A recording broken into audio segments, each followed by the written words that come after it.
Hello, viewers, and welcome to the Amelie Corner Book Log blog on this online blog, and I am Rory O'Mealy. Um, so we're gonna start off on chapter 16, about where we left off last time, and we have Discovery, the spaceship, spacecraft, space vehicle, whatever. Kind of coasting off to the outer planets of the Earth, outer planets. We have five crew members right now. We have David Bowman. We got Poole, Whitehead, Kaminsky, however you say that, and Hunter. But Whitehead, Kaminsky, that guy, and Hunter, they're all in the hibernation tube things right now.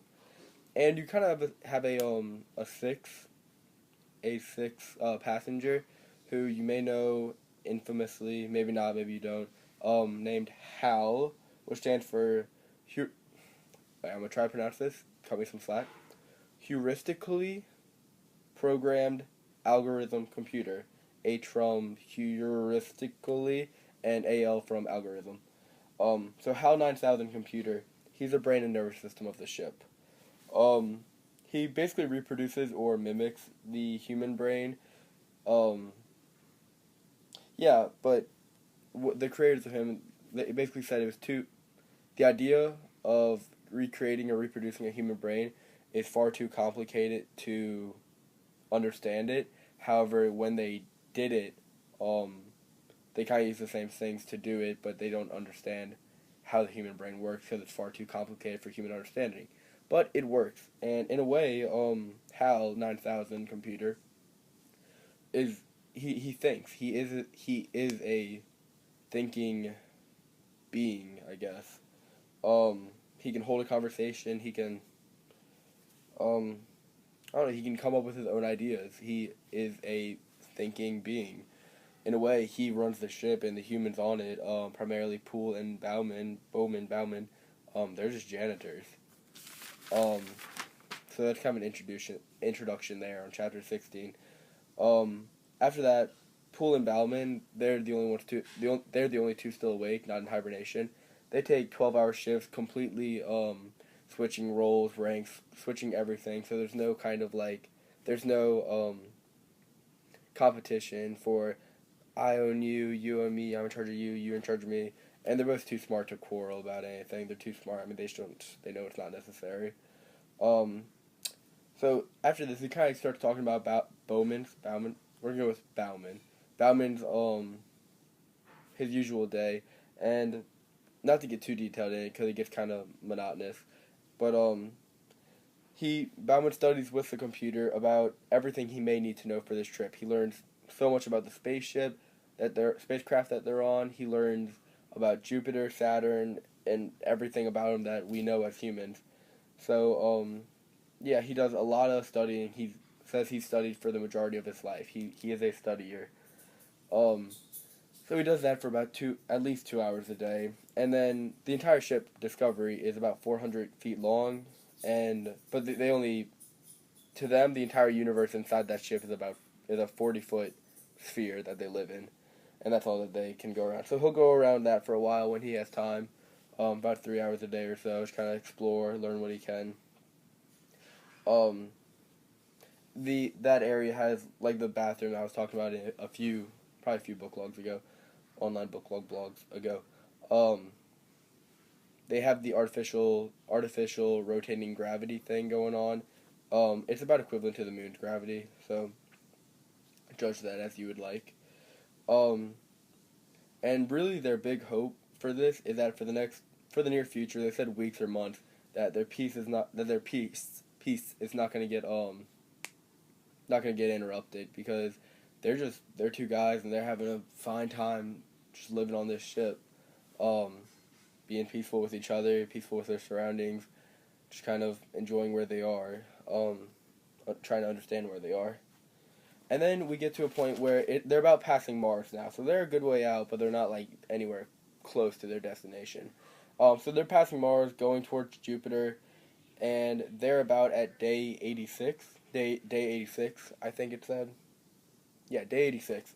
And the controls don't need the slightest touch. Like, it is perfect. They are under gravity control, and everything is just wonderful. Um, but yeah, on day 86, this is the closest they expect to get to any asteroid, so it's kind of the only event that they have planned. So it's kind of a memorable day. Um, so the closest they're going to get to the asteroid is 900 miles, so that sounds like really far, but when that's traveling 80,000 miles an hour, it's like, it could be like, you could be over here, it'd be like, whoop, like half a second, so kind of scary. But anyway, they shot a probe that was approximately 100 feet in diameter, the probe was. That's like, what, a third of a football field? So they shot a probe about 100 feet at diameter at something that's moving 80,000 miles an hour. That's 900 miles away, and to help let people of Earth study it as they wish. And they actually hit it. So, it's a book, but still, even thinking about that's pretty impressive.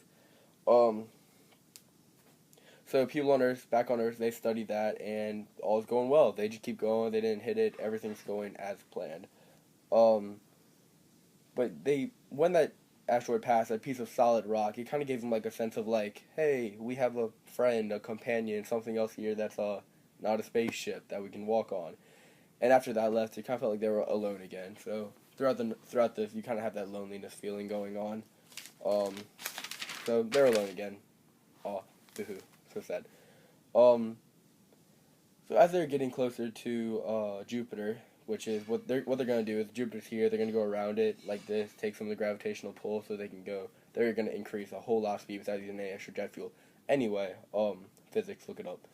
But Bauman tries to like put in perspective the size of Jupiter, and it's just like his eyes and his mind together finally got to the point where they realized the attempt is not worth it to try to understand how large this is. It is just too big to conceive compared to what humans are used to. Jupiter has more moons than the sun has planets. It's at, right now in the novel, Jupiter has 36 moons. I think 36 moons the number was. And they're so far away, it takes 50 minutes to transmit messages back and forth to Earth, and to the spaceship, traveling at light speed. So they're pretty far off. They rush past Europa, which is one of Jupiter's moons, and they're about 2 hours from Jupiter. But yeah, Europa was one of the things that they wanted to study, so they got as many camera shots at it as they could. They want to be able to study it and take their time with it when they get back home, or they want to let people at home, at Earth, do that while they're out. So they're going past Jupiter, and if this is Jupiter and they're going around, and when they're like in the sun to my head, it's like this, boom. They get in Jupiter's shadow, and after a while they hit like an area where it's for about an hour, I think they said, which compared to the rest of their journey is like no time at all. But they said it was one of the longest hours of their life. For that hour, they lost all radio communication with Earth. So yeah, so that was kind of scary, I guess, for them. But it actually wasn't that dark because Jupiter actually has phosphorus, which glowed and produced some light. So they were in Jupiter's shadow, but it wasn't completely dark. So yeah, they fly by that. They like get a bunch of speed. I think it said their speed increased by several thousand miles an hour. So the flyby went great. Time to Saturn, as told by Hal, who's kind of running the show right now. He knows what's going on. The time to Saturn is 167 days, 5 hours, and 11 minutes. So this is precise, and it is within a minute of what was estimated before they left. So yeah, they're right on track. And the first part of the mission is safely over. They've got around Jupiter, so that's kind of a reliever for them. As they went by Jupiter, they shot 2 probes at Jupiter. One just kind of it either exploded, it got caught up in the heat, it's gone. Forget about it. The other one got through. The other one's more or less succeeded. It got a good view of Jupiter. Well, not a good view because it really only got like 1/millionth of the entire planet of Jupiter. But yeah, it went through a bunch of like yellow clouds, but they couldn't tell if like they were seas or clouds because it was like you didn't have really anything in the picture to base it off of. yeah, and like you couldn't tell if you were looking for 10 inches or 10 miles because you didn't have anything to base a scale off of in the picture.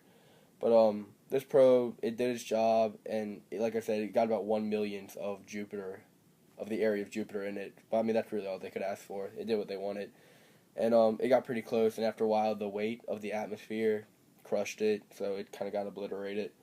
Um, but it apparently got pretty close. So,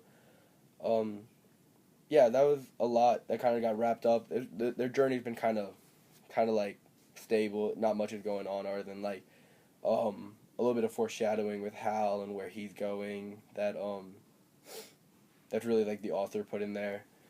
You could tell he's a skilled author, so you could tell that foreshadowing of Hal having his own mind, kind of doing what he's gonna want to do. Um, but yeah, other than that, that basically wraps up chapters 16 through 20. Um, so thank you for watching. We'll see where Hal or whatever our new Odyssey takes us next. And I will see you in the next video, hopefully. Have a wonderful... It's about... What time is it? Have a wonderful 7 o'clock. Goodbye.